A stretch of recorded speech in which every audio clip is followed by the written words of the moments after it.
Hello, everyone. Oh, I've been doing this recently. Hello, everyone. I'm Tarot Stash. Thanks for joining me. Today, my guest is Irish Granny Helen. God. This You is all like know Saturday her Night Live. because her links are below. And if you need the help of an Irish granny, this is your Irish granny. You can I'll tell you what to contact do. her. She will tell you what to do. How are you, Helen? I'm well, thank you. And my poor husband, my poor beleaguered, long-suffering husband is always telling me, don't tell me what to do. You're not my mother. He says I have big sister syndrome. Oh my gosh. Oh my gosh. How That's many true. of you, how many of you watching are the big sister? That's what I want to know. Yes. You can Because, tell by the pain in our eyes. and, as the youngest, I had 7 big Here we sisters. go. I had 7 big sisters, and some of them were quite good. So that's all right. I bet you were a wonderful little brother. I'm sure you were. You know what? There's stories about that. There's definite stories about that. So, but everybody, thank you very much for joining us. I know you've got lots of options of things to watch and things to do on YouTube. Thank you for joining us for a little bit. Please do me the favor and like and subscribe to both of our channels. And as always, please remember, for entertainment purposes only. Well, we'll try. Do not make decisions based upon what we say. Seek professional assistance. Really. But you're a professional Irish granny, so that could work. I'm professional giving people the orders and telling them what to do. I just recorded a video. I haven't uploaded it. It's for next week. I've got 2 jobs to do in company coming from Ireland. And did you put that there, or did I did? Maru has added that into the chat. So. Oh, that's wonderful. Yes. Thank you. I have a PR department now. So anyway, I've got all these things to do, and I'm trying to record ahead so that I don't have to spend my entire company's time up here recording, right? And I did mention, and I thought, oh my God. I said, look, I know that everybody that I know that I'm friends with on YouTube is going to be mad at me now, but I'm going to tell you right now, don't believe everything that a psychic tells you. Don't make your decisions based on what a psychic tells you. You have to use your own intuition and your common sense, but you can get insight, guidance. Yes. But people who regulate their lives by everything the psychics tell them, this is not a good thing. Yeah, it's not a good thing. So are you mad? Why am I mad? No. Because I just negated everything we do here. No, I always say this is for entertainment purposes only, because as a reader, as someone who does reading and consultations, I'm just giving you additional things to consider to help you make an informed decision. That's all. It's a perspective. And, it really helps to have somebody who's not emotionally invested in your problems or your life, to give you a different perspective. Like you said, best Irish Granny card and the best Gerald tarot card. And the best Gerald. Yes, we've got that. So I want to say hi to a lot of people who are here. Annie Bear is here. And Annie Bear was on my channel on Earth Day, which was Tuesday. And we were talking about Mother Gaia because it was the 55th celebration of Earth Day. Earth Day, yeah. So yes. Jacqueline Anderson is here. Hello. Melruta is here. And Pamela Batchelor is here with her crochet project, and am ready to hook. Donkey. I love donkeys. Yes, it's a beautiful, beautiful donkey. And Suzanne G is here. Hello, Suzanne. And yeah, we got a woohoo from Pamela because the music started. Jenny Berlin has arrived. I did say Susan G. And S. Steele. Oh, well, the curiosity found the best for you. Well, thank you very much for being here because what I always like to say is I always like to welcome the best chatters, the future lurkers, the work lurkers, and the best lurkers. So thank you, S. Steele, for joining us. Work lurking is, I so respect people who do that. I never had a job that uh, I would have been, well, computers weren't invented when I had a kind of job where I might be at a desk because I really Mm-hmm. never did much of that. I worked in a hospital for a while, you Mm-hmm. know. You couldn't lurk on a computer in a No. hospital, in a busy, hospital. I think that takes a certain amount of subterfuge and courage. I admire it. Yes. Yes. And you've got to switch your attention really, really quickly to be able to do that. So Oh, I thought you meant you were telling me to switch my attention. I'm like, no, no, where? no, What? no, no. This is, by the way, when Helen and I do shows together and they're on Helen's channel, they're recorded. And except we've done one live, didn't we? We did one live, or did we do I two? think I can do lives. I can't figure out how to do lives for members only. I'm having a Oh, crisis okay. about that. But I can do lives. But what happens is I forget because I almost never, I've only done a handful ever in all these years. So it never occurs to me until Gerald says, "So are we live?" And I go, "Oh God, I forgot again." Jacqueline was the oldest, Oh, I'm so sorry, Jacqueline. and Pamela said, "I'm a big sister, but also a Oh, middle child, so I was bullied from bully from each each side. Oh, side." Pamela, I have one thing to say. Wah. Oh my gosh. You're here for the support. Did I get spoiled? Annie Oh, Bear asked if I got spoiled. I didn't get spoiled per se. I had different opportunities that my 11 older siblings did not have because there were 12 of us. and no Like, money, right? I mean, when you have that many children, yes, spare coins are scarce. yes. Yeah. Well, and I have to say this, and I've said this before. I had everything I needed. I didn't Mhm. have everything I wanted. And I was telling Helen backstage over the weekend, I actually did some tilling of one of the gardens. And I remember the summer, we always grew a whole bunch of food and we were canning it. We were freezing it because it was like, there you go. So, but, Yeah, and your family was a little more functional than mine. yeah, actually, we were Yeah, pretty functional. yeah. I think it's great. So, Paul is here. Hi, Paul. Hello. And yes, you got to start off with a bang. I mean, Oh, good. Amanda Carroll is here, and Hello. oh, by the way, Linda De Gonzalez is here, and Hi, oh, Linda. this just in from Pamela. I'll get you back, Granny. Oh, bring it on. Not only am I the oldest of 12, I have 5 daughters. Bring it on. Oh my 5 gosh. teenage girls all at the same time. So I welcome it. Sylvia's here as well. I owe Sylvia an email. I'm behind on my email. Um, uh, parentific Parentification was was big. big in my mom's family, and she was a sibling of 12. Ah, there you go. I'm curious, Jacqueline, were your parents, oh, were You your look fabulous. parents There you go. immigrants by any chance? Because when you hear about that many children, Yes. you were either Catholic or Mormon Or an immigrant? or an immigrant. Yeah, Or all three in some cases. or all three in some Yeah. cases. Yes. I'm curious because my father was the youngest of 13. Mm. My grandfather on the other side was the youngest of 7 boys. Uh-huh. God help my poor great grandmother. Okay, Granny, that's amazing. What a family that must have Oh, been. you have no idea. Let's just say this. Aha. Yep, Not everybody is the Von Trapps. that is true.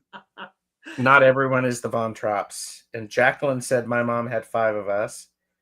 Hello, Louise or Lois. And Maru said my parents each had three Three child child families. families, and they had three. Yeah. You have So, a certain level of comfort, you know. so a German New Yorker.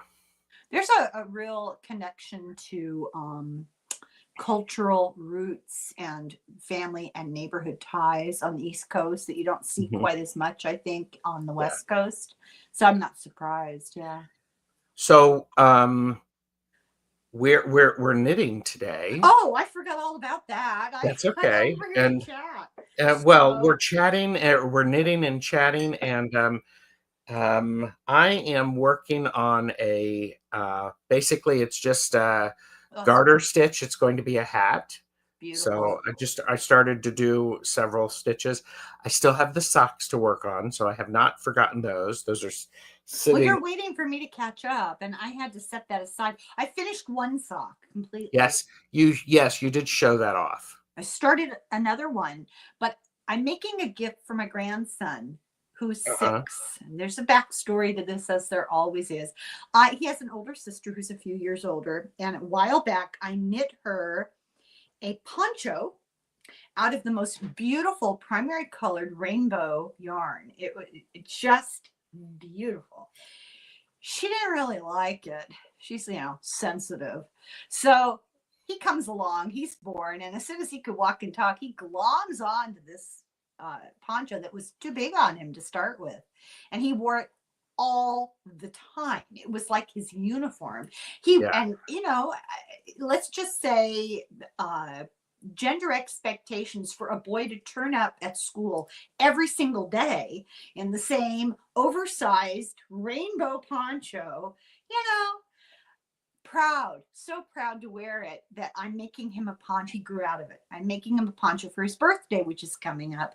Lovely. Therefore, but bless me, Gerald, for I have sinned. So I took your advice. I read the pattern. I read it carefully, but I am not the kind of person in one ear, out the other. I have to do by making the mistakes. Okay. Learn. So I knit all the way. I had about this much. I was so proud. I was going to brag, show off. I did this much. And then I realized, wait, the pattern now says, do this next thing. You should have 45 stitches. And I had like 145. I'm like, oh my God, what did I do wrong? So I went back to the beginning and read it, and I couldn't figure it out. And then I read it again, and then I saw the one little sentence that ruined everything. So I had to rip it all out, all the way to the bottom, and start over. So What here I was the am. sentence? Whilst at the same time, was that the sentence? Did it start with No, while at the no, same time? no, Okay. but it should have. No, okay, so there's a repeating pattern of 4 rows. So Hmm. row 1 is a knit with a pattern. Row 2 is a straight purl. Row 3 is a knit with a pattern. Row 4 is a straight purl. Rows 1 and 3, both knits. And they're so similar, I missed the difference. And Oh. they're decrease knits.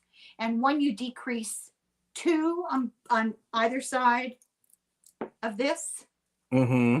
and on the second knit row, you decrease that it's a 3 decrease. Yep. And I just missed the number because Ah, that's how I roll.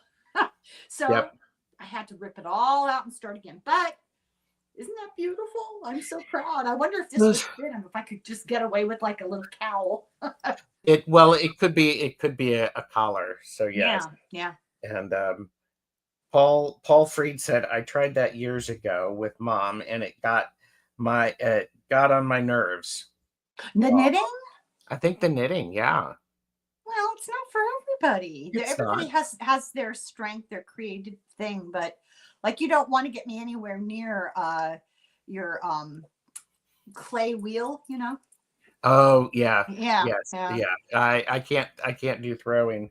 So Let's keep going. Well, I counted the right number of rows. That wasn't what I did wrong. I just ignored the fact that the number written next to the pattern was 3, knit yeah. 3, decrease 3, and I made them both they're identical except for the number 3. Yeah. Yeah. Thank you. Yeah, I thought this was a really nice complementary set of colors. For Great. he's a light blonde. It would be really Nice. pretty on him. Yeah. That could be a A knitted fish. tissue. There you go. He's not a Victorian lady. So, It's a good one. but yeah. So all of you, you know Irish Granny Helen. You followed the link below in my channel to subscribe to her channel. And you know that she's oftentimes reading books and having conversations about books. Is there a book that you want to, or is there a title that you want to tease us with? Before I have 5 questions that I'm ready to ask. So. Yeah, I'm taking notes right now. I read and I take notes. It's a very slow process. And this man has written about 6 or 7 books now, and I've covered about 4 or 5 of them. I had the enormous honor of actually having him as a guest. The Invasion of Eden by Paul Wallace. He's a former seminarian teacher, a theologian, a linguist, an archdeacon in the Anglican Church. He's from Australia. And when he broke his leg, he started researching the inconsistencies that he saw in translations, because he knows ancient Latin and ancient Greek, you know. Oh, like we do. Sumerian. I can hardly stumble through American English, but he always felt there were contradictions in translations of ancient script, and not just biblical, but like global. And he came up with this idea that actually is a common idea of paleo contact, that the earliest forms of human life on this planet were actually hybridized by colonization of smarter guys from other places. Let's put it that way, right? And I don't want to say the ET word because then everybody freaks out. But in this book, for example, he says that almost all academics and scholars and scientists and great thinkers of almost all religions know this to be true. But they can't say it to their congregations because people would lose their ever-loving minds. Oh, interesting. Yeah. He's good friends with the linguist at the Vatican. And he talks a lot about him here. He's interviewed him on his channel. He has a channel on YouTube called The Fifth Kind. And then there's a Paul Wallace channel. There you go. Oh, thank you. Thank you. Yes. Thank you, Maru. Lovely, lovely person.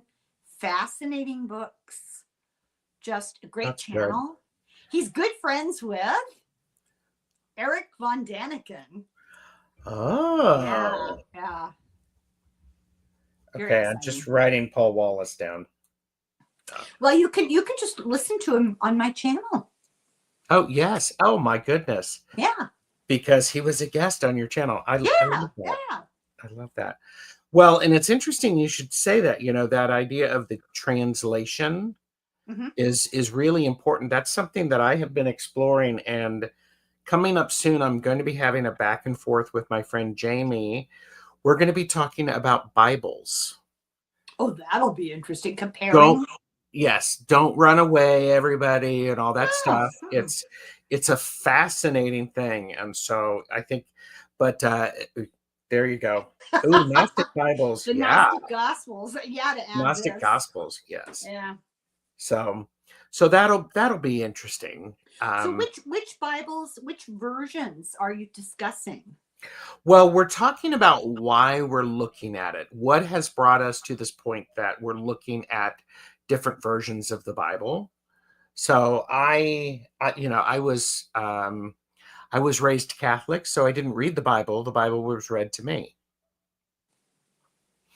So we read the Bible. Well, yes, but you might be of a different generation than me.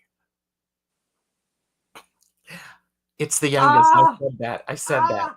Now, see, we decided a long time ago that Gerald and I are actually from the same family. I'm the oldest, he's the youngest.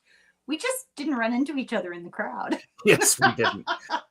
Well, I got I got a Hebrew Bible. I got a comparative Bible. Oh, that'd be So interesting. that's very fascinating.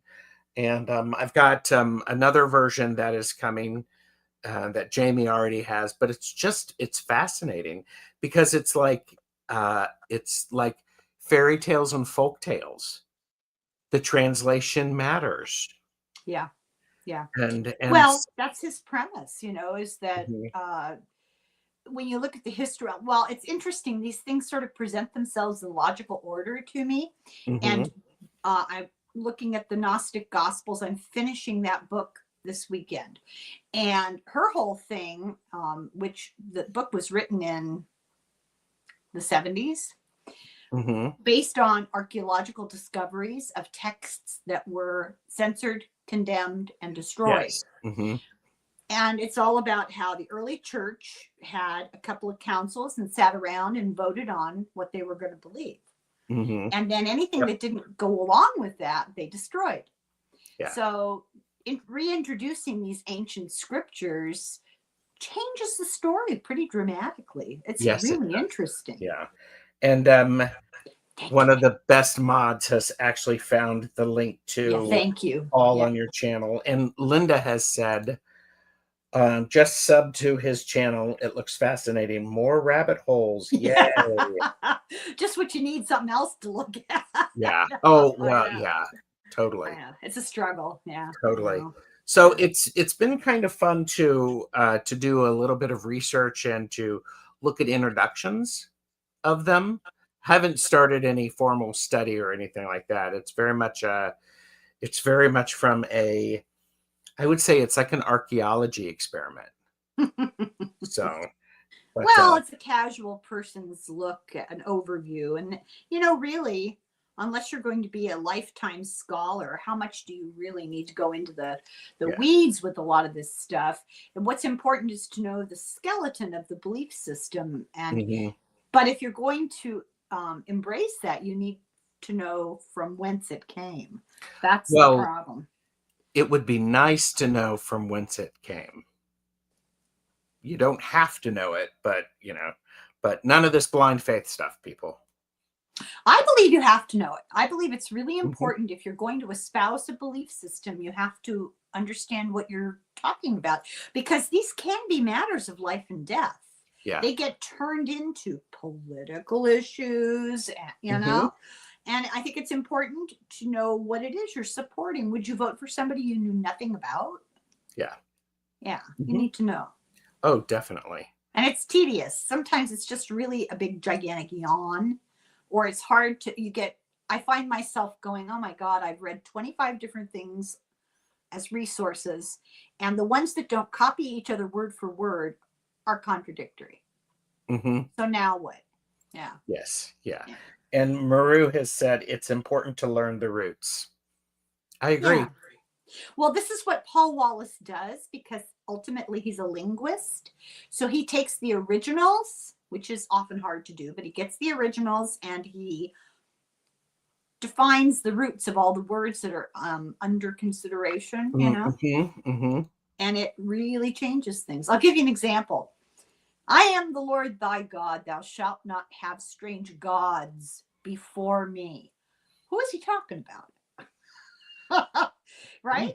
Mm. And so when you look into it, you realize that a plural and a singular, depending on how you translate it, completely changes Yes. everything.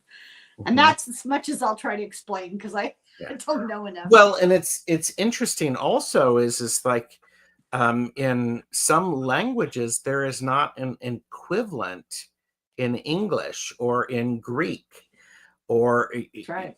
or in Latin, and that fascinates me. And so, Or over the millennia, the original term that was used has changed meaning culturally and with time. So the yes, word that's true. compassion, this jumped out at me the other day. The word compassion, how would you define it or explain it, or what does it mean to you? Oh, it means actually. Suddenly I'm going. I actually think I have that as a word in my. I don't think, but compassion. You're asking me quickly. How would I it's understanding another person's perspective and feeling it. Yeah, sharing the feeling, right? You know what it Mhm. really means? The original word really What? means to suffer together. And Oh. I was using it as a defense of my argument that if one person in the world suffers, we all suffer because you have compassion. Kind of changes the meaning, doesn't it? Mhm. Yeah, yeah, I love that. So the I message like there that. from ancient belief is that we're all of the same source. We all are basically the same. And if one person is suffering, then each of us is suffering. And compassion is feeling that, Mhm. suffering together. You feel for the other person what they're feeling. Mhm. Now we think of it as, oh, I feel sorry for you. You Yeah. know, and Which it's is not, not there's you a subtle actually difference. Yeah. you experience the feelings. So Yeah. yes. Okay, so S. Steele has said, Gerald, dig, dig, dig as much as you can and want. I'm really glad. Um, I'm really glad that you're going to go through the Bible research. I've been struggling to decide what to believe As far as as far Christian as Christian mysticism. mysticism and Christianity and New Age. Where does one fall on the spectrum? If one believes Jesus is beautiful deity, whereas so many churches' teachings seem so hateful, ugh, confusing. You've summed it up there nicely. There is a lot of confusion. If you're into Christian mysticism, this will give you the roots of it. This is really easy to read. It's very clear. She's knowledgeable about the historical background. She cites all sorts of current events at the time, contemporary to the Mhm. time, and also the great thinkers of the time, but it's Yeah. digestible. It's not Mhm. hard. Yes. And she makes it very clear how we got to where we are today with the mega churches and the Bible of prosperity and all that BS and where it originally started out. And I would suggest that if you are drawn to Christian mysticism, you would be very interested in Gnosticism, which Mm, was the original knowledge. It means knowledge, yeah. wisdom of the And Bible. you've been having a conversation about Gnostic Well, about that's just it. I'm on Gnosticism. my last Yeah. video this weekend. I've covered this Okay. book now. I've synopsized it for about 3 weeks. So if you go back on Saturday, a couple of Saturdays, you don't have to read the book. You can listen to me while you're gardening or whatever. Hmm. And not because I'm an authority, I'm not. It's because I've synopsized what she said. She's the Yes. authority. Yeah. Yeah. Yes. Just makes it easier for people who don't have time. It's Yeah. hard. Yeah. And Jacqueline is a member of the Church of Groucho Marx. I would never be a member of a club that would allow me to be as a member. Yes. Yes. I Yes. said that one day at the grocery store a few years ago. The kid, the checker, says to me, "So, are you a member of our discount club?" And I said, "Nah, I belong to the Groucho Marx School of Membership." And he looked at me and I said, I would never belong to any organization that would have me as a member. Groucho Marx, never heard of him. Never heard of Groucho Marx. Oh my Yes. God. Oh my Yeah. God. I'm living on a different planet. Yeah. Maru put in the channel for Judo Christian Mystical history. mystical Oh, history. I have to look that up. Yeah. Where's my paper? Here we go. Esoteric channel. I think I may have that one. Do I already have that one? What? The esoteric channel? Um, Well, everybody theoretically has it. maybe. I'm trying It's not a to. book, it's a channel. Well, yes, it is. It is a channel. Okay, so I'm trying to open that in a new tab. Thank you, Maru. Oh, I'm already subscribed to that one. I'm like going, boy, that sounds so Well, familiar. you haven't been doing your homework, huh? I have not. So, and Oh. S Steele said, Helen, thank you for that book recommendation. I will absolutely check out your channel series. I have the book Growing into God: A Beginner's Guide into Christian Mysticism. It's on my wish list. Oh, I really admire you for taking the time to seek out the ideas. Mhm. Fewer than, how does this go? Over 90% of Americans read fewer than 2 books a year. Yeah. I know Gerald is having the vapors. It's like, well, and I used to, for people probably remember this, but I used to work in a library, and let me tell you, nothing excites a library staff member or a librarian with a challenging reference question and a book recommendation that you will want to actually finish the whole book. So I always loved doing those book recommendations. I So so appreciate book recommendations, and that doesn't mean I always read them. yeah. People might recommend, but because books are personal taste too. Hmm. And this may be controversial for some people, but I'm going to say it anyway. Oh, Come for do. me, YouTube. If you've started reading a book and you don't like it, you can stop. It's true. It's true. There Yeah. are there are there's enough books out there that need to be reading, and if you talk to your library staff, they will have great recommendations for you. And I would say if you want to find a good book to take on vacation, take 5 of them just to be sure that you have enough. Yeah, this is not high school literature class. No one's going to be testing you. You don't have to produce an essay. Right. You read because it stirs something inside of you, or it stimulates your brain. And if Yep. you're really lucky, sometimes it does both. But to waste time plodding through something. Now, I would say this, Gerald. There are some books that need to be read at least once in your life, even if Oh, it's a slog, even if it's hard. okay. Okay. So let's ask the question, what is one book that you think everybody should read once in their life? Great Expectations, Hmm. The Okay. Handmaid's Tale. Did you know it was a book before it was a TV show? It's a very Yes, and I good and I book. just finished listening to it, and it was very good. Yeah, she's wonderful. And there's a sequel. I have not read the sequel yet. Fabulous, really good. It's called The Testimonies for anyone who's interested, and Hmm. it reads like it's a collation of primary source material. So Hmm. it's fiction, but it's the Yeah. diaries and letters and memos and communications of the women who lived through what they lived through. Yeah. Yes. And Maru says I listen to books on Hoopla. I find if I search by the narrators I enjoy, I found good things. And you're never going to have me argue about is audio material, listening to a book, the same as reading it. Who cares? You're still consuming, you I know. do both. I do both. Yes. So let me ask you something, Maru. Does she go by Yeah. Madam or Maru? Maruta. Yes. Maruta. Oh, that's pretty. Um, do you know who George Guidel is? I'm just testing. I don't know that person. He's a narrator. He's an older man. And I got used to him because he narrated all the books in a series that I really liked. And it was just a police procedural, an older one. Mhm.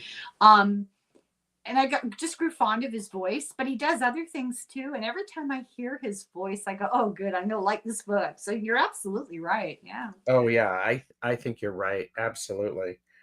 Um, Panelist said, plus, if you stop reading one book, doesn't mean you have to stop reading. Just move on. That's right. Yeah, just just Yeah. just move on. So I think if everybody were to do some more reading, and Helen, do you know I read tarot and oracle? Did you know that? I I had a mean, hint. Yeah. you had a hint. I mean, I the wait a minute. I intuited it. you know, and the name of my channel, and by the way, everybody thinks the stash is just for the mustache. It's actually for the The stash pile of of cards. cards. And but I am also a person who I like a good guidebook, because I personally I like to get into the creators and the artist mind whilst they were creating. Yeah. What makes them tick? It's so fascinating for me. And, you know, just a spoiler alert, sometime in the next couple of months, you're going to see Gerald be doing some creative things, because there's been some people who are like, I'd like to know about Gerald's thought process on things. And I'm like, all right. I mean, Can I take a guess? sure. You're going to write a book? No, I'm not going to write a book. Not going to Design write a book. cards? No, but I am going to do some fabric landscape paintings, and I'm going to show the process of selecting my fabrics. Oh, that is so cool. So interesting. Yeah. And okay, so uh, Maru says, I don't think I know him, but I will check him out. I'm trying to remember. Jay. It'll come to me if I don't try too hard. Yeah. It's a guy who has been voice band most popular mystery. What's the name of the longest one that he did? I can't remember the name of the detective. No. Nope. There's another one. I like Craig Johnson. There's another one that he does. J.P. Beaumont. I think he does all the J.P. Beaumont stories, and they're very good. Yeah. I love that. Yeah. Well, yeah, and I do have to say, listening to books, you know, I had a short drive to work, and I would listen to a book on whilst I was driving. Oh, yeah. And lo and behold, there were times when, I don't know if this has ever happened to you or anybody who's watching, but I would be home and I would be sitting in the car listening to the book, because you're at this certain point and it's like, you know, and I'm like screaming, going, no. Times have changed, Gerald. My husband and I, before we were married, we took a trip together back to Washington, D.C., and then the East Coast to, we went to the Smithsonian, and we drove up the East Coast. And I brought a separate suitcase of books. So this is 1979, 1980, right? I love it. Then a few years go by and we make another trip with our kids down to visit family. And I had a satchel, a carry bag of books. So we're toning things down. Then we drove somewhere and I had books on tape, literally on tape. On cassette, yes. And it took me a really long time to adapt to the internet thing, you know, and I had a little iPod mini. I loved that thing. I loved it. It was small. It was discreet. Yep. That sounds like a tampon ad. It does. Oh, that's hilarious. I love that thing. And then they discontinued them. You can still get them for like several $100s on the internet, but nobody will load, you know, you can't use them. Yeah. So I finally had to break down and get a phone that I could do audiobooks on with the phone. And so now which is probably the single biggest reason why I use my phone is to listen to books. Sure. Oh, yeah. Play, Love, and Remember does remember that. And Maru said, I found that reading puts me to sleep anymore. I like to listen while I play video games. See, what's interesting for me is I can't, you know, people would say, well, you could listen to a book on while you're quilting. I can't do that because it takes attention. It engages my brain differently. Yeah. I will do it while I wash dishes. Yes. So housework, yard work, and exercise are for books on audio. Yes. I don't understand how I don't know how you could, Madame Maru, I don't know how you could play video games and listen to a book. First of all, I've never seen a video game. Hello, I'm from the 16th century. swear to God. But also, I mean, I think I have dusted the consoles because I have a cleaning service, and I've Oh, cleaned houses. And I'm pretty sure what I was dusting was a video game, but I wouldn't swear to it. yeah. I can't do two things at the same time. You'll notice I'm slow to knit when we're talking because small brain power. But I have children who cannot study unless there's music playing. Yeah. I can't read a book if there's music playing. I can't do a crossword puzzle if there's music playing. Yeah. Too much input, Yeah. Oh, yeah. I understand that. Jonathan says, I have a problem reading digital books. There's something about turning the pages of a book that I don't get from a digital book. I'll read the digital book, but I prefer to read a real book. And you can't do audio. Yeah. And I'm glad you figured that out. I will say, here's the thing, is a digital book is a real book. It's just in a different tactile experience. Some of us Jonathan, you're a man after my own heart. I despise e-readers. There, I said it. Hate me. I don't care, Gerald, Go ahead and make sure that you like Helen's channel. Or what you do is you give this video a thumbs down twice to let me know that you didn't like it. I have no opinions about anything. And I really dislike ebooks. And he's absolutely right. It's the tactile experience, there's just something about holding a book. I don't know what it is. Yeah. And there's nothing wrong with that. And but and when years ago when digital books came out and were getting very popular, the library, we did a whole bunch of training, and we gave people an opportunity to explore digital readers because there was more than just a Kindle and a Kobo. There were a whole bunch of others. Oh, you actually provided the device. Well, what we did is we actually had a setup so people could play with them and see which one they liked. It also gave the staff an opportunity to be able to help customers get information this way. There was a whole lot of fear that digital content would close a lot of publishers and things like that, when in fact library usage for actual print books or for print items increased the first 5 years of the digital thing. Part of it is then if you come in to get help, a staff member is saying, oh, by the way, here's this book. You don't have to wait for it.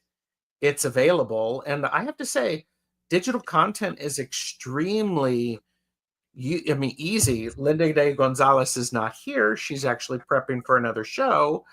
I'm not going to out her. Yes, I am. She's got like 1,200 books on her digital device. Great. Can you have that many? Oh, yeah. Yeah. I don't know. I have a cheap burner phone and I can have like 3 photographs. So I think what was very interesting is it's very much like when a new movie comes out, and it gets a lot of people's attention, especially teenagers. They suddenly want to read that. It excites them. And let me tell you, librarians, they are as subversive as hell. They will figure out a way to get you excited about a book that you didn't even know existed. You can't be a librarian, I don't believe, and be closed-minded, because you're engaging in something that's all about thought and opinion and the written word. And if you're into censorship, you don't truly have a love for the written word. I mean, how could you, right? Yes. And boy, let me tell you, you want to, don't be pissing librarians off. Just don't do it. There's a quote in Parks and Recreation and I cannot remember it, but she talks about that the librarians are a subversive group and all that stuff. And it's like, yes, we are, because guess what? We know where to find the correct information, and we know how to organize it, and we can deliver it to you in a way that you need it. So I have a really good friend that has been my friend since I moved to this town, and I met her at the library because she was the children's librarian. uh-huh. We come to find out that we both went to college in LA. We both went to Catholic schools in LA for college, Mm-hmm. related to each other. Pretty funny. We have very similar background. We're still really, really good friends. And every year in the children's department of the library, banned books, for Mm-hmm. library day, she set up a table, library month. She set up a table of the top banned children's books. Big old display, all the books. And I can remember going in and looking at it and laughing and marveling at, oh my God, this book is banned. I wonder if they'd let her do that now. They might. I know for our what we did. Well, we talked about books and libraries and banned books and stuff like that. I know for what we did, we shifted our focus in our library to, instead of saying, "Here's all of the banned books," instead we put it as you may have missed this book. Oh, clever, clever. And boy, they went out really, really well. Yeah. Or to associate them with a mainstream popular book. So you like Twilight? Maybe No. you should read well, I don't. Maybe you should read Dracula, Bram Stoker. Maybe you should read Frankenstein. Maybe Yep. H.P. Lovecraft. That kind of thing. Yeah. Yeah. And you value every voice in the book. Mm-hmm. And Marjorie loved Downton Abbey. Mm-hmm. Well, if you like that, then you'd love the Forsyte Saga. Well, yeah, I mean, and that's what it's all about, because guess what? Sometimes we just don't know what's that other book or in that style. Pride and Prejudice is Maru's bedtime story. I find it has to be read by Rosalind Landor. So, and Pamela said, "We have a great Friends of the Library in my town, and those staff people are so helpful and always have recommendations galore. It's a fave hangout." And what's really wonderful is I used to work there, and now I am that guy that the staff would always talk about. "Oh, Mr. So-and-so was in and wouldn't stop talking to me." But I do like to ask for a book recommendation, but I also like to find out what staff are reading. Do they not do that? They do that at our library. They do that. Yeah. Well, they do that, but also I like just to talk to people and say, "What are you reading right now?" And and I'm also on the thing is we've all had, for those of us who went to school, we had to read books that we were not interested in. Oh God, no kidding. Okay. They sent us home at the last day of class every year with a reading list for the next grade level. Mm-hmm. And it was usually what's it called? Single space type, small type, single space, 3 or 4 pages of books. Mm-hmm. And we were expected to read them. They were in no particular order. You were expected to read them. Mm-hmm. And it's kind of astounding how few of those books even get attention anymore. You kind of wonder, that means changing. Yes. The culture is changing, and the classics, there are now things that I would consider current classics. Don't ask me what they are, but because they have they have the same moral lessons in them. Well, Judy Blume. Yes. The whole the Harry Potter series, and I know it's problematic. I know that, but as far as impact on the culture and what it did to reading and children's relationships with books. And I think it's one of those moments in time for literature. When Mhm. I was a kid, I don't know about you, because I think the recommendations were different for boys and girls. But, we read Little Women, Little Men, Rebecca of Sunnybrook Farm, Anne of Green Gables. Trying to think of what else. Help me out here. I can't remember another things. Well, You read Jane Jane Austen, Eyre, Jane Eyre, yeah, the yeah. Brontes, Yes, the Wuthering Bronte Heights. sisters, yeah. Oh, when I was 10, I got a book for my birthday. And I remember so well, I'm sure I'm not good at hiding my feelings. I opened this book and I looked at it, and I'm sure my face hit the floor. It was The Three Musketeers. And I looked at it, and then later on I opened it and read the first paragraph, and I thought, oh God, and I just put it aside. But a couple of months later, and I know that it was the same year, and I know it was summertime. My birthday's in the spring, and I know it was the summertime, and I pulled it out of desperation. I must have made that neurological leap, in that time, because all of a sudden it was the best book I ever read in my life. Mm-hmm. Yeah. Yeah. Worst book, well, it's Wart book that Pamela ever read was the autobiography of Benjamin Franklin. Thankful it was Oh, very short. no. And Oh Janet no. DC moved last year, and the library is at the end of my block. Well, don't brag. Oh my Yeah. God. Perfect. Tom from Early Ritual is here, and I have to say thank you, Tom, for coming on my channel on Monday to do readings for readers. It was so good. And he said, oh, I would argue it had a horrible impact on the culture. What LOL, that's did? without her. The Harry Potter. What is her turfdom? I don't understand that. The author, J.K. Rowling, Oh and yeah, what she's she a has piece of done. work. Yeah. Yeah, she is a piece of work. So What is her turfdom though? I don't. I don't rightly We know. don't know. I'm really my finger is not on the pulse. You know what I mean?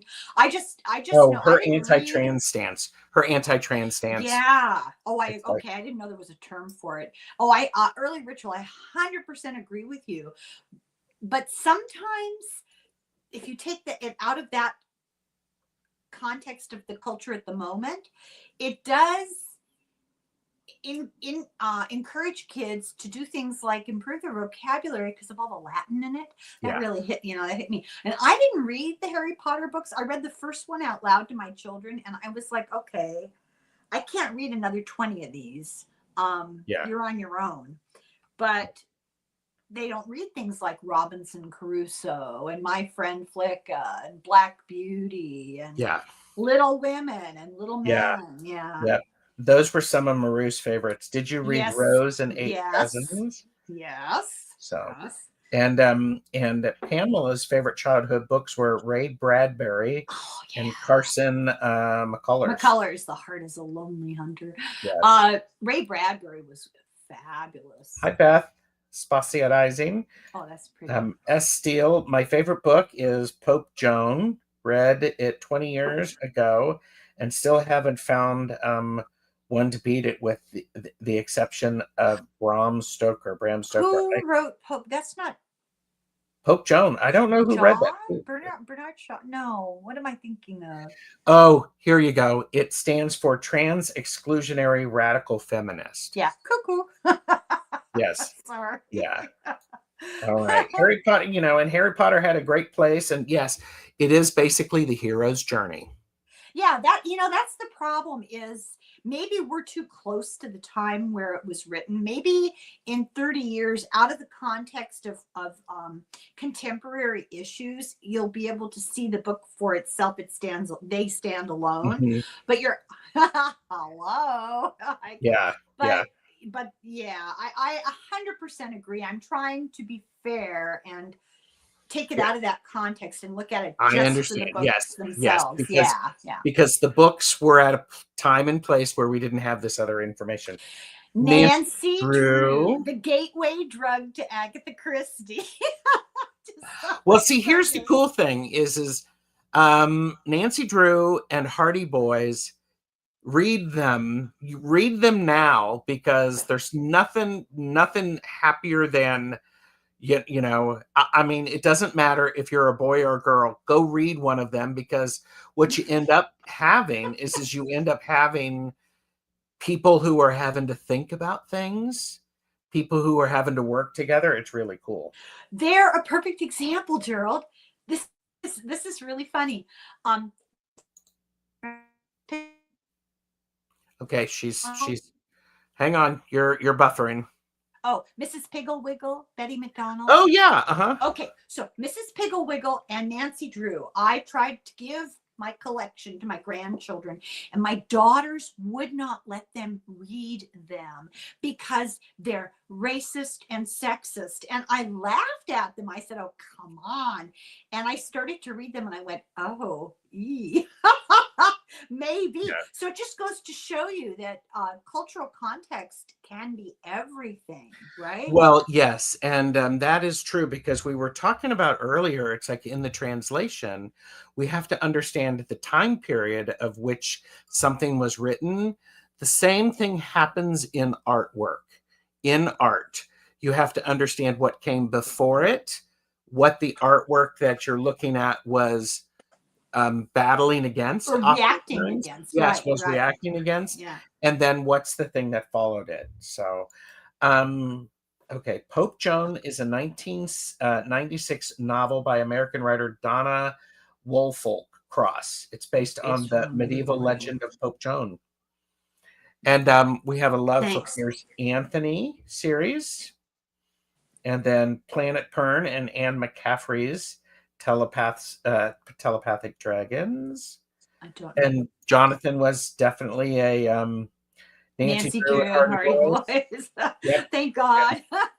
I feel so alone out here. Yep. Oh no. Yeah. Hardy Boys. Yep. Oh, Philip K. Dick. The Second Variety is one of my fave short stories. Yes. Well, you know, he wrote those books they made the movies of. Oh, I always forget the names. Do androids dream of electric sheep? Yes. And Yes.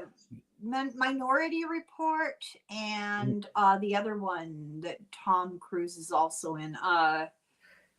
God help us all. I can't remember the name of it, but they turned his work into movies. And here's a little interesting thing about Philip K. Dick. He claimed to be psychic. He claimed to have metaphysical experiences. He was sitting in his living room one day. His wife was on the typewriter. He's on another typewriter. His infant daughter was on the floor playing. And he suddenly, he described it later, he had this, I don't know, experience where the room filled with light and he felt otherworldly. And he was sort of told intuitively, your daughter needs to go to the hospital immediately.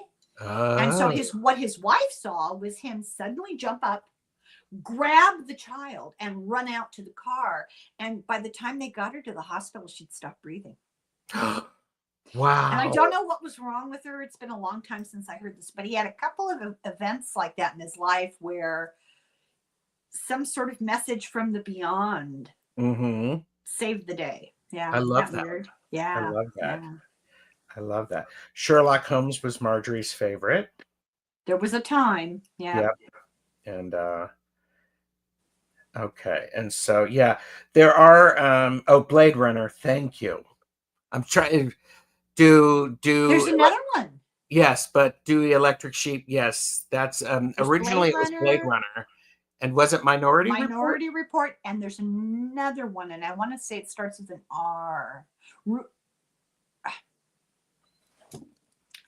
I never can remember these. It's okay. And yes, Tom said he had some amazing experiences. It's fascinating. It's really interesting. Yeah. Yeah. Oh, and Nikita's Nook, 519, said Isaac Asimov books. Yep. Yep. And did you know that, back in the day when I started, 35 years ago, I don't know if this is true, Isaac Asimov is the only author to have a book in every single Dewey Decimal century in the library. So he'd had in the Wow. 000s, 100s, 200s, 300s, 400s. It's fascinating. How is serious? So did he write something about like gardening and Yeah.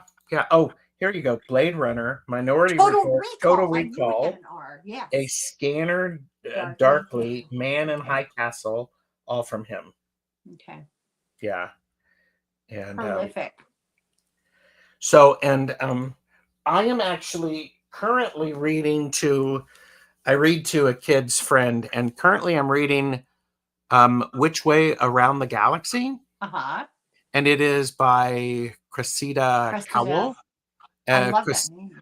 Yes, it's by the author of How to Train Your Dragon. Oh yeah, that's familiar. Yeah. And Yeah. Beth Aspasia Rising, one of your grand kids might like this. Yeah. It's good for boys and girls. It's about kids that have magical powers, and they have to work together, and they don't all get along, and they're from a blended family. And You're getting subversive, Gerald. I know. I'm all about the subversiveness. I did read Fahrenheit 451 Fahrenheit last year. really hot. Yeah, it was really hot, and it was frightening AF. Isn't that scary? We had to read that in the 8th grade. That's the kind of stuff the little light reading they gave us. I gave my grandkids a book for Easter, and I gave my oldest granddaughter, who's 10, The Sword and the Stone, because she's really into Harry Potter. I thought, okay, here we go. And my grandson is 5, just learning. Like I know them so well. He's learning how to read, and I mean, he can read now, but it's rudimentary. So I gave him Alexander and the No Good, Really Bad, Terrible, No Good. Yeah. Was it Judith Viorst, I think?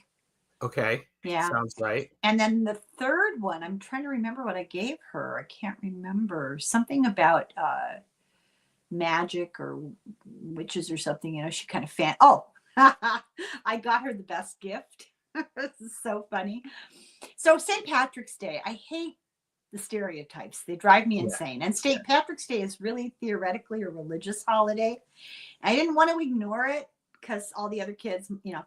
So I gave them a gift each that was a little more Irishy, you know, Irish light. So for my granddaughter, the oldest one, I got her a little stained glass circle with an Irish Celtic knot. In stained glass. It was really beautiful.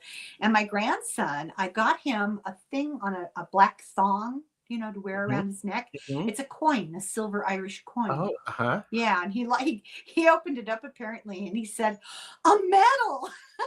He's into there rewards. You go. Yeah. But the third one, the one who's into tarot and she's got her own tarot card. I remember you talking about her. Yeah. Okay. I got her a crow call.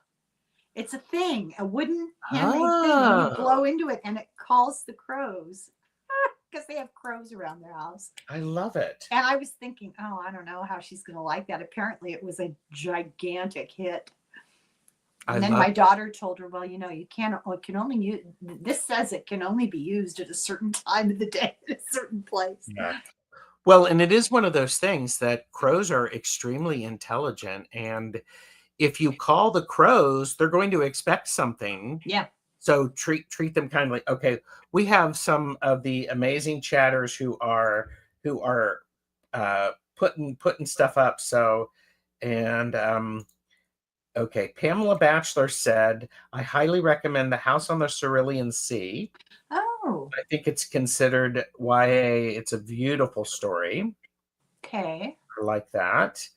And then Tom said, if we're talking about series, you need to bring up Douglas Adams and the Hitchhiker's Guide books. Yeah. And very popular when I was in high school. Yeah.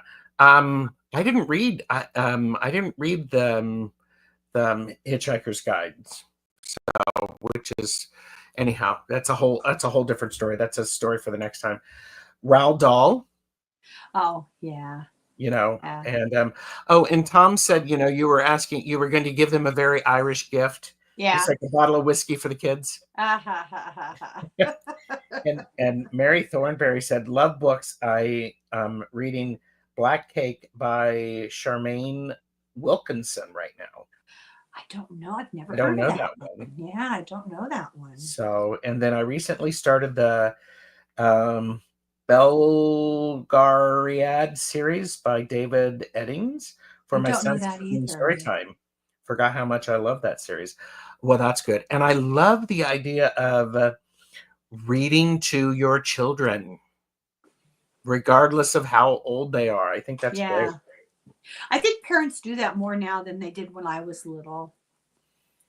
Well, they never had time. They were That's they right. were trying to feed us. They could So hardly wait for us to go to sleep. yes. Yeah. The Black That Cauldron was a cauldron, favorite book yeah. too. Yeah. The Lightning Thief. I've Um, heard of that. yeah. And yeah, okay. And yes, Tom can't with me because I've never read The Hitchhiker's Guide Oh and well. You know what and book I hate? Okay, oh, since we're what book does Helen hate? confessing mea culpa. I hate Board of the Rings. I despise that book. I hated it when it came out. They forced us to read it in high school. I don't like books written in English that have made up words for things here and there. Mhm. It drives me in, like, what's the name of that book? Future Shock. Oh, It mhm. talks about, IVF, not I well, test tube babies and stuff, but it talks about I grok this, I grok that. I'm Oh, sorry. yes. I can't with that. I did read that book. Yeah, Stranger in a Strange Land. Oh, is that what it was? Okay, Yes. Alvin Toffler wrote Future Shock, and Okay, Stranger in a yeah. Strange Land. Was that Pineland? Yes, very Yeah. good. Great memory. No, I saw the cover so often. Yeah. Here's the Golden Compass. The books are really good. I did read those to my friend. That was a I'm lot not of fun. familiar at all with either the show or the books, so So, I'm and ignorant. Beth says I dislike Lord of the Rings too. Thank you. It was I a feel snooze so fest for alone. me. I see you. Hello. I'm losing subscribers right now as we speak. Tom is No, unsubscribing. there's room for every opinion. Oh, I The know. other I one that think kind of yes. goes hand in hand with that, it came out around the same time. Equally as stupid. Sorry, everybody. Watership Down. Couldn't Oh, handle it. Could not handle it. yeah. When everybody else was reading that, I was reading Chariots of the Gods. Oh, yes. The A Book moment for Thief. Eric. Oh gosh, The yeah. Book Thief. Oh. There's always some there's some really good young adult novels out there. Which they didn't have when I was a young No. adult. When I was a teenager, they didn't write young adult novels. And there you go. I'm with you, Granny. I could never read the Hobbit books. Oh, I feel heard. I'm so grateful. Well, Jacqueline did not like the Scarlet Letter.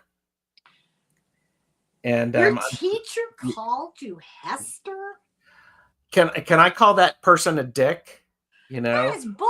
That's mean. That sucks. Yeah. But I have to say, I read the Scarlet Letter in college. Yeah. And what was interesting is the teacher just simply gave, please read this book from the first, from cover to cover. Because you need to read the introduction because it actually sets where they find the book and that it's actually supposed to be a diary that has been found.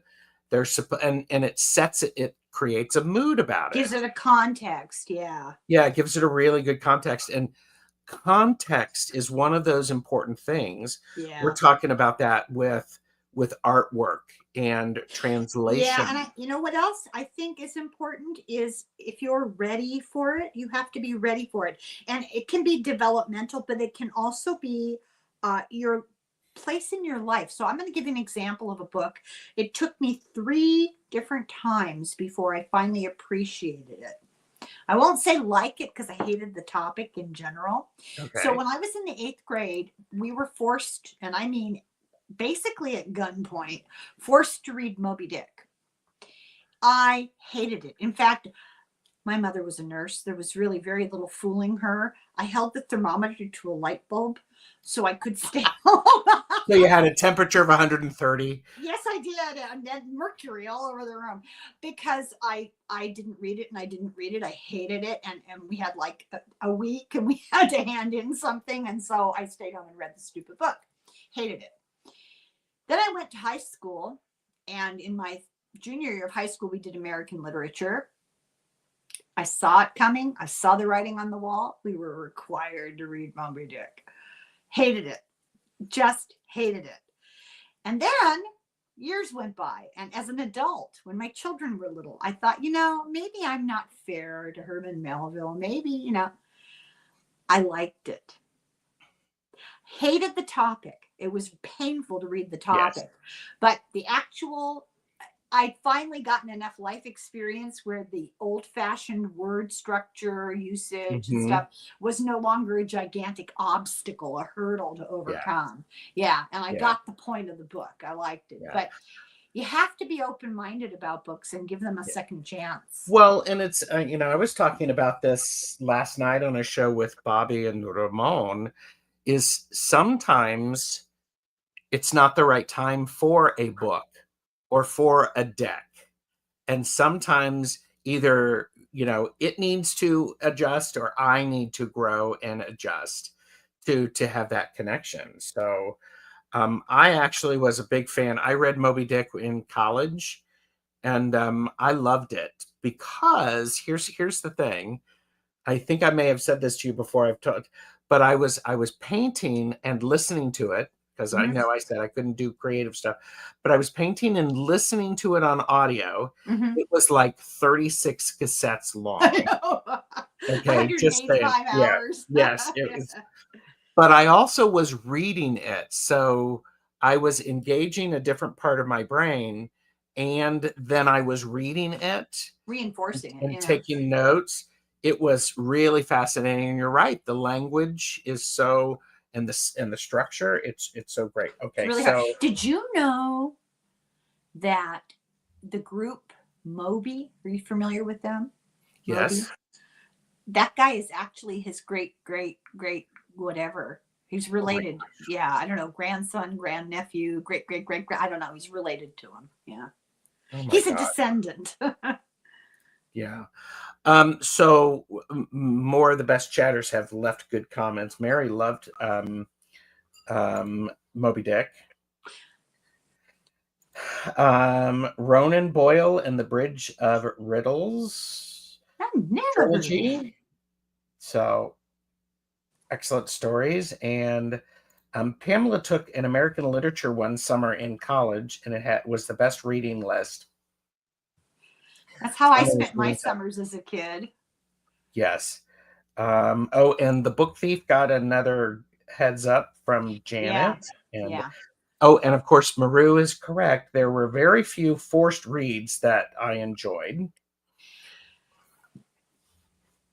Well, required reading list never felt forced to me. It was kind of like, here's your new suggestions. Yeah. They've got to be kind of pressure if we were like hedging into the end of August and I hadn't looked at it yet. Oh, yeah. Yeah. Pamela loved The Girl with the Dragon Tattoo. Just know you can skip the first 160 pages of the first book. They are boring and not necessary. I like those books a lot, too. I really like them. Devil's Arithmetic, touched me story about Passover and the Holocaust. Can I tell a joke about the Holocaust? Sure. It's not horrifying. So we homeschooled, and coincidental with that was Girl Scouts and ballet. Very small town, very small Jewish community. Number of Jewish families had daughters the same age as my daughters, all best friends, right? So they spent a lot of time together. So one day we studied World War II. We studied the Holocaust. We did Devil's Arithmetic, the Knock on the Door, I forget now, all those books. So I'm out hanging laundry one day and I see my kids with their little friends who are observant Jewish, right? And they're crouching in my backyard. They're crawling around in the bushes. They've all got old dress up clothes, dresses that are too big so they look old fashioned. They're all wearing Mm-hmm. kerchiefs, clutching their dolls. And I said to them, what are you guys doing? Because they're going, come on, shh, don't let them hear us. I said, what are you doing? And they said, we're playing Holocaust and we're hiding from the Nazis. Oh my gosh. Can Well, if you believe it? But you know what? wow. That's how kids work out. That's how they process things that Yes. scare them, Yes. and how they comprehend human behavior. And guess what? They know their history. Yeah, I thought, that is so true. I told my friend, the mother who was the Jewish person in the story, and she Mm-hmm. thought it was hilarious. She's like, "Oh my god!" Yeah. Oh. J Cat Lady mentioned that they have dyslexia and so bad it was hard to read. And yeah, they now have some of the digital things you could get in a font that's easier for dyslexics to read. I didn't know there was such a thing. I was just going to say that's the beauty of audiobooks, Mm-hmm. right? Yes. Yeah. Yeah. And I am imagining Dangle in his short shorts working at a typewriter. Are you talking about me or somebody else? I don't want Wait a to minute. know. This is scary. Lieutenant Dangle? Wait a minute. Wait a minute. I'm going back up. Who is that? The book thief. Okay, wait a minute. Okay, that is just too funny. I have to find that. I mean, okay, American literature. Ronan Boyle and the Bridge of Riddles. We did that. I was just Oh, remembering there, Lieutenant Dangle. Wait. Go back down again. this There. one. Yeah. Oh, okay. I don't know to what that refers. I'm imagining Dangle in his short shorts working a typewriter. Now I just want to find out what that's about because I don't know. I mean you can't, the name Dangle and short shorts. I mean, come on. And you can't crack a joke around people who know nothing. Sense of humor is directly proportional to IQ. And Terry Pratchett, yes. That's a kid's writer, right? Right? He is an author and has written children's books, young adult and adult. So yes. Yeah. So okay, and so Amy Tan. Oh, love Amy Tan. Yeah. Memoirs of a Geisha, beautiful book. Yes, Beautiful. that was. Oh, you know who I love? I will recommend. Okay, Lieutenant Dangle, the Reno 911 comedy show. Oh, I don't know. Okay, think of somebody who should not be wearing short shorts and the name Dangle. It's literal. I get you. I got you. So I'm going to recommend an Irish writer who has died, and when I heard she was dead, I cried. Narrated the audio version of her books, and it was very meaningful to me because she's from the same part of the country as my family. And so when I heard her voice, it was my childhood, right? Oh God, now my mind just went blank. It's so funny. It'll come to me. Hang on. Well, and I do have to say, Pamela Batchelor says, sounds like we need a book club. Well, Helen does one every Saturday. So. I just preachify. Well, what I do is I just synopsize. Yes. I cannot believe I have to look this up. I am losing my mind. It's just overflowing with nonsense. Well, that's okay. Not really. Oh. And Maeve Binchy, and you know why it's doubly tragic? My sister's name is Maeve. Oh my gosh. Maeve Binchy is a great writer. She wrote the book from which they made the movie, The Circle of Friends. Mm-hmm. Do you remember that? Yes. And the way I'm sure there's a term for what she did with her books. They're all located in the same small community. Yes. But each book focuses on a different person as the protagonist, but all the same people you're familiar with are now the ancillary people characters in the book. Hmm. So they have all these complicated relationships, and you know things about them from a previous book that they don't even mention in the new. I mean, Yes. just really, really great. Kind of like a written soap opera, but not that Yes. meaningless. You know, really good books. And she is kind of a modern, uh, Jane Eyre, Bronte, Jane Austen, Bronte type of writer, because she really talks a lot about human cultural interrelationships and the Hmm. dilemmas that people face, the everyday dilemmas, you know. Right. Right. And who's read Misty of Shin Chin? fatigue. Okay. I have not read those. Yeah. And Jacqueline was a voracious reader because of all the abuse, and you love to disassociate for a while. You're right. You're right. And it was good. And Tom does not read much fiction anymore. Too many non-fics on my to be read list. Tom, I've come to the conclusion you're never going to get to the end of the list. I have a pile downstairs that I'm supposed to be addressing, and it just keeps getting taller. And I Mhm. never stop reading. I'm constantly Yep. taking notes. Cannot keep up. So many books, so little time. Hmm. Yeah. J Cat Lady was having trouble remembering Forrest Gump. Mm-hmm. So, and Forrest Gump was a great movie. I Yes. didn't know it was a book. I'm not sure if it was a book, but it Oh. wouldn't surprise me that that story was inspired by a book. You know, I think some of the best movies are. So, and so I'm happy to just keep buying books. You know, I don't have that problem, Tom. Yeah, I don't duh, have you that problem brag. at Good all. brag.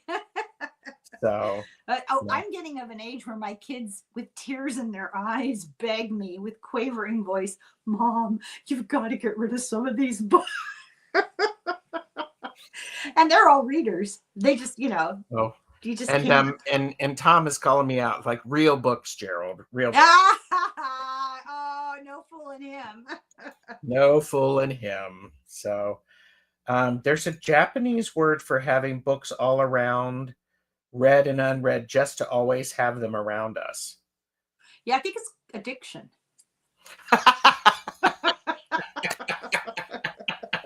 Sorry. No, yeah, I think that's really fascinating. So we have been talking for an hour and 20 minutes. So We we're just going barely to, scratched the surface. well, I know. And oh yeah, no faux libraries here. So Show her um how you dust your library. oh yeah, I love it. I take it down and I put it in the dryer. Oh, and here you go. There's a Japanese word for having Right. books all around you, Right. read and unread. And Maru said, wait a minute, where did it go? Oh, I think it's early ritual, Oh. as his response to that. Or is it Sunduko? No, Sudoku? Sundoku. Oh, that's going to be another word I can't pronounce in Japanese.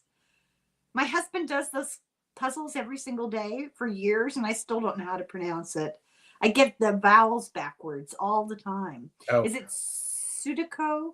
Sudoku? well, Sudoku? it's not Sudoku, but Sundoku? I don't know.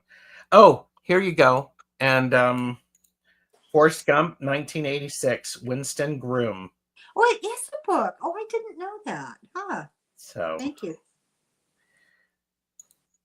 oh yes, yeah. So, okay, so you're having guests and you're doing some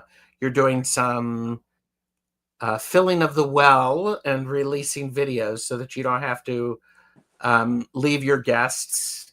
Yeah, Because I'm stockpiling a few pre-recorded things that I can put out in the morning, and yeah, so people have something good to watch. well, there you go. There you go. Um, I have a show with Richie tomorrow. We are doing and I know Pamela has been waiting for this, and I'm trying to find it. Where did it go? It's gone. Oh no. It's the oh yeah, that's not good.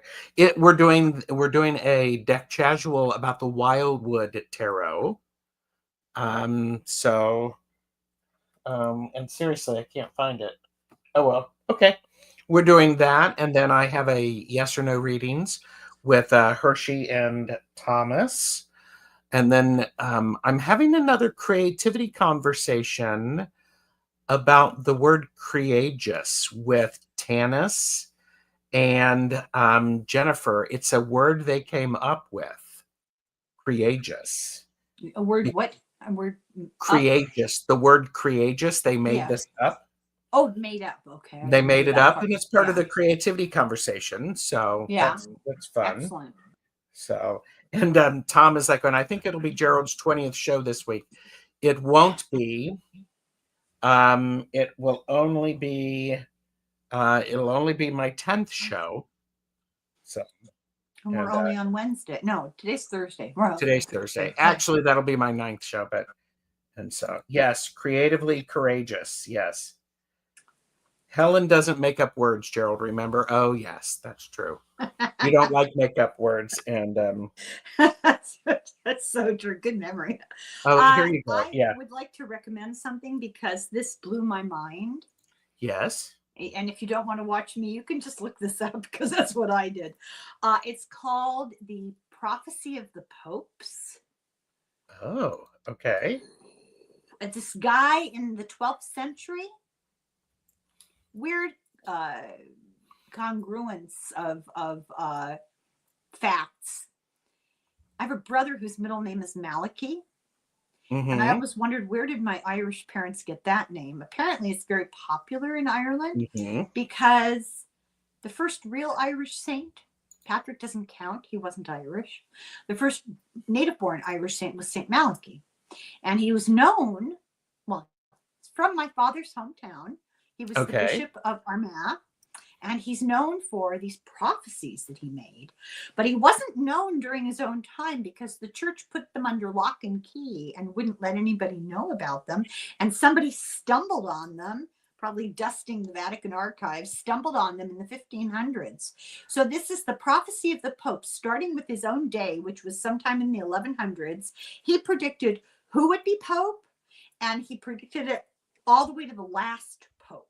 So he numbered them. And if you go by numbers, we're on the last Pope. Francis was the last Pope. But if you go by the names, he didn't say like Gerald, who became Pope Leo. Not that kind of name. He had little Latin phrases that he used to describe the individual. So I'll give you an example. There was one called Gloria Olivae. Okay, like the glory of the olives is what it means. Okay. And it corresponds with the Pope number, who would be Pope Benedict. Okay. Pope Benedict belonged to the Order of the Olives, the Olivetans. How interesting. Okay. John Paul II, he referred to as some Latin phrase that means the product of the eclipse, solar eclipse. He was born on a solar eclipse. Wow. And this goes on and on like this. It's all, it's all true. So the prediction that he made was that the last Pope would be named Peter, would be, as he put it, Roman. Well, in his day, there was no Italy, It was Rome, right? And there was another fact about the Pope. I can't remember. Well, he would be the last Pope. And it would be the end of the papacy. He would destroy the church. And then there would be social upheaval. So if you look at the modern rite of succession, the line of succession, you get to Benedict. And then they screw things up because Benedict got sick. So he retired. But if you look at it in the context of the 12th century, popes didn't retire. Once you were anointed pope, you were pope for life. Nobody could take the job. You couldn't give it up. You couldn't retire. It's like an indelible mark on your soul. Do you remember Right. being told that? You're Yes. pope, and that's it, right? Yep. So if you count like that and you go by his time period's value system, I guess you could call it, but Pope Francis doesn't count. There's no such thing as a vice pope. You don't step into the role because the anointed pope's decided he's had enough or is not well. It doesn't work that way. Mm-hmm. So if you don't count Francis, just because of this numbering system, the pope that's going to be elected here in a couple of weeks will be the last pope. His name will be Peter of some sort, and he'll be in some way related to Rome or Italy. Well, there are 4 Peters that are some of the top, not the only top contenders, but some of the top contenders. 2 of them are from Italy. One is from Ghana, but he is like in Italy or has something important to do with Rome. You know, he's associated with Rome as his job. And there are other prophets who have said the last pope will be named Peter and will be from Rome and will be black. Well, this pope is from Ghana. He's black. His name is Peter and he's in Rome. So just keep your eyes open and watch. Isn't that interesting? It's fascinating. Yeah. It's fascinating. So interesting. Yeah. Yeah. Oh my gosh. And by the way, you know, I did say, you know, tomorrow I'm having this conversation with Richie about this deck, the Wildwood, and Maru left a comment in here which I think is funny, which is can't see the wildwood for the trees. Who drew that? This is Will Worthington is the artwork in the illustrator. Oh, you mean like this? Yes, it's like the Druid craft. Yes. I love these cards. The only reason why I don't use these very much is because they're so big. I'm delicate. I trimmed them down. Oh, you did? I can't. Yeah, I trimmed this one down too. You know, yeah. So I mean, look at how big these cards are. It's insane. But look at how beautiful. Oh, so you just went along that white border and got rid of it? I actually went on the inside border. Yeah. They're just beautiful, aren't they? They really are. I'm a big fan of his artwork. It's gorgeous. Would you hold up one of the cards? Yeah, of Please? course. I just want to see what the I'll hold a couple of them up for you. I have these in order. Oh, it looks like Robin Hood. Oh, that's beautiful. Look at that. Yeah, and so this is again has been trimmed. So you don't, I mean, so they are borderless. They were pretty much like what you had. So. Oh, they're just, I love that artwork. It's the artwork beautiful. is really phenomenal. Yeah. It's really phenomenal. And they are huge. They're ridiculous. I'm just, Yeah. And I love both of these decks so much. Yes. And I actually had one of my Druid craft. The Druid craft is one of those decks that I circle punched them, and I have them in my circle punch cards. Oh, Helen doesn't know about this. Here, everybody, just wait for a second. So what I have done is, because it's me and I'm crafty, I have taken decks and I have used a circle punch and I've punched a hole out of it. So, and then I have all of the punches out. And then what I do is I will actually pick a punch from one of the other decks that I did. And what we have then is because, again, this is Gerald, the, overcomplicator, is so then what we have now is we have the 4 of Pentacles and strength, the energy of the strength embedded in it. So how do you do that? It's kind of like when a card is crossed by another card. Yes, that's exactly the inspiration for that. But it's much more creative. Oh, that's beautiful. I love that. Tom from Early Ritual and Linda Day Gonzalez were on a show with me on Monday night where we did readings for each other using these cards. And and I love that the idea of the Four of Pentacles, and I would actually read this card is that the Four of Pentacles, storing things up, making sure things working, but what's inside that case is the strength that you have, and you are hiding it, or you're not allowing it to come out and be part of who you are. You're holding it really, really closely. So, or people are unaware of your real inner strength. It's inner strength, right? yes. I love these, Gerald. That's such a good Helen, idea. you would be a great person to have join me just to do readings like this. And I would love to. It's just one of these things that we're just reading them together. I'm reading for you, you're reading for me, and people get to watch because that might be embarrassing. We know you like to watch. So, and sweaty balls. Sweaty ball. And it was a blast, and he can't wait for the next one. That's so good, Gerald. So smart. Oh, or your money is really safe. Because I love that. Security systems are us. Yeah. So security systems. So I really like this, and I want to do some more stuff like that. But I have circle punched 4 different decks. And so all of the punches are in this bag.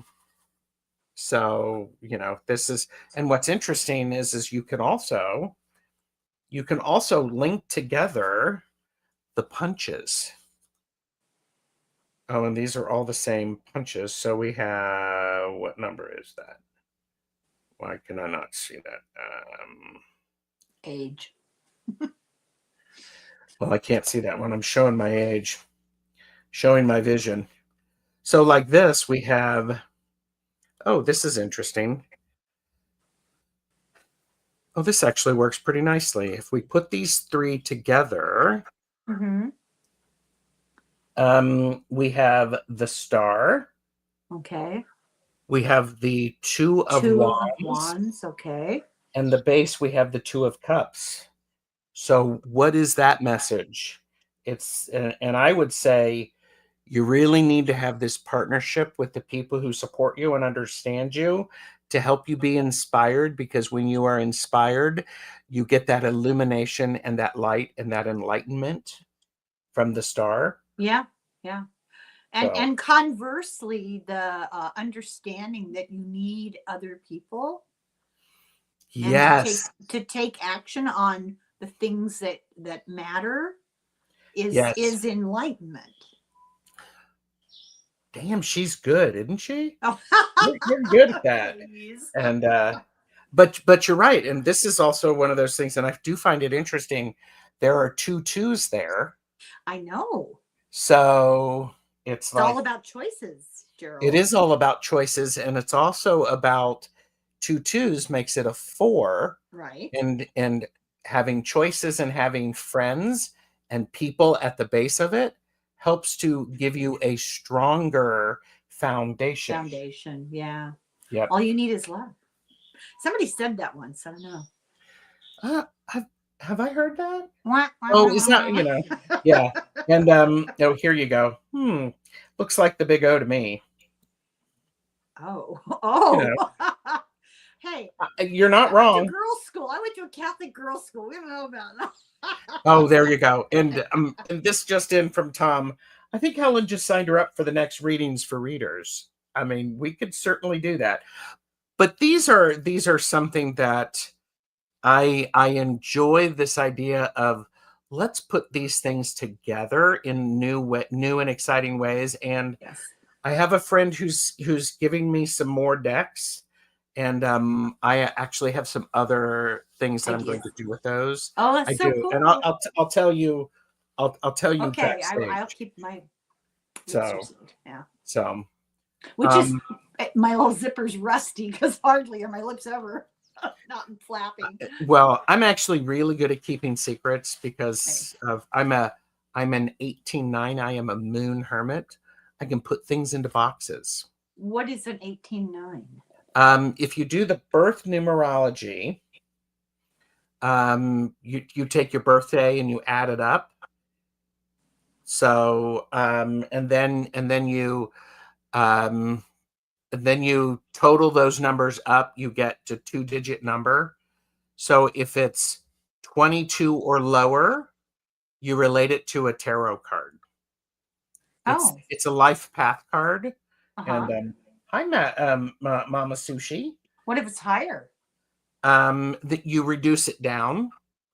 And so let's say you have a 42, you reduce that to a 6. So your card is the Lovers.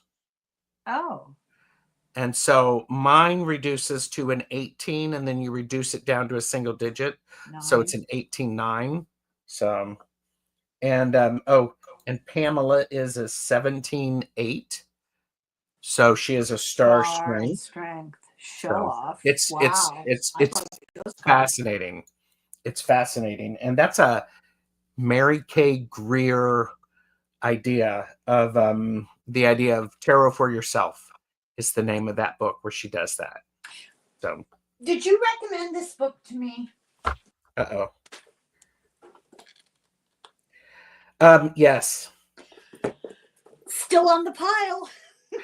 I think Matt is a really good writer, and I've not read his book cover to cover. I've read sections of it. Well, sometimes that's the best way. Yeah. So, and okay. So we were saying goodbye about 25 minutes ago. So hard. Parting is such sweet sorrow. No, but you know what we should do is we should do this again. Sometime soon. Yes. But not on, let me look here because this is pretty funny. So I have these people coming from Ireland to visit, and they were not going to come, but they couldn't get their money back. Their ticket. So they're not coming next year. They've come every year for 4 years. This is very sad, really. So I was going to say, let's do it again soon, but we can't do it on the 14th because I've got the highlight of my social season on the 14th. And, you know, what would that be? That's my routine colonoscopy. Wow, that is just a shitty experience, isn't it? Oh God, yeah, but it's better than the alternative. It's yes, kind of a big deal in my family on both sides. Yeah, and you will be yes, it's really getting into the depths of the bowels of the problem.